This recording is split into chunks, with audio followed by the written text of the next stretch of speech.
syempre po yung oras nila. Tapos pag sinasabi nila, naku, kahit pagod na pagod ako sa trabaho, panonoorin ko yung Doble Cara. So, nakakatabaan ng puso.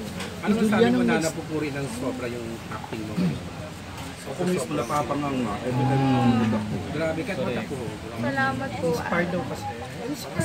Ay, magkasabay na kayo, magkaharap na kayo talaga. Salamat po. Ang galing-galing ng friends ng parang. May mag-molly, mamasyal. Sa New Jersey po, nakabili ka ng mga pasalubong sa pamilya. Naisingit ka rin naman. Dito. Wala po eh. Ano po, mga errands sa bahay, nasa galit ng kapatid. Bukod dun sa mga tao sa production, at sa director, yung may acting coach ka, siyempre ibang tao daw na nagbibigay sa'yo ng tips kung gaano atake, kung paano atake ang roles mo. Baka daw si Coco. Si Coco! Isang magaling din artist. Ano po, alam ko before, bago mag-start, nakapag-advise siya kasi nakapag-kambal siya before.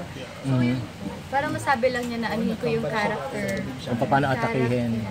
Parang aralin ko lang yung character, hindi ako maliligaw. In spite of the busy schedule niyo pareho, may communication ba kayo? Nagkaka-text? Kahit na magkapit bahay kayo. Wala eh, kasi ano, ang day off ko lang po Sunday saka Wednesday, minsan pinupuntahan ko sila mama sa kabilang bahay. So yun po, talagang So sabi busy. ko ako, nag-text daw kayo. Kaya lang hindi ka rin mapuntahan kasi kung iba kayo sa bahay, nasa taping ka naman. Oo.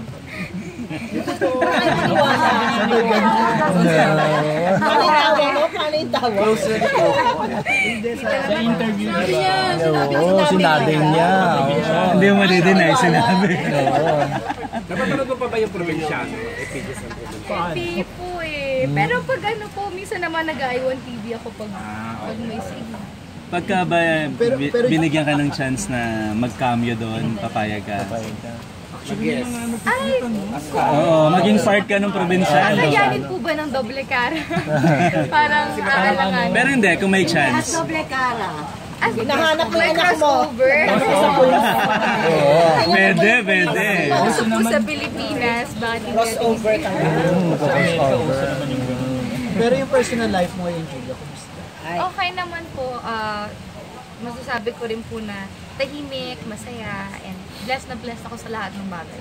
Pati sa love life? Sa puso. Pati sa love life ba yan? Bless na Kayo bless. po Isa sa mga close friends mo ngayon, si Claudine Barreto, ano? Paano kayo naging close? Nag-start lang po yun. Establish mo pala Layo ng crossover. Thank you sa crossover po na yan. Oh, thank you daw sa crossover. Climax mo lang ito. Urot.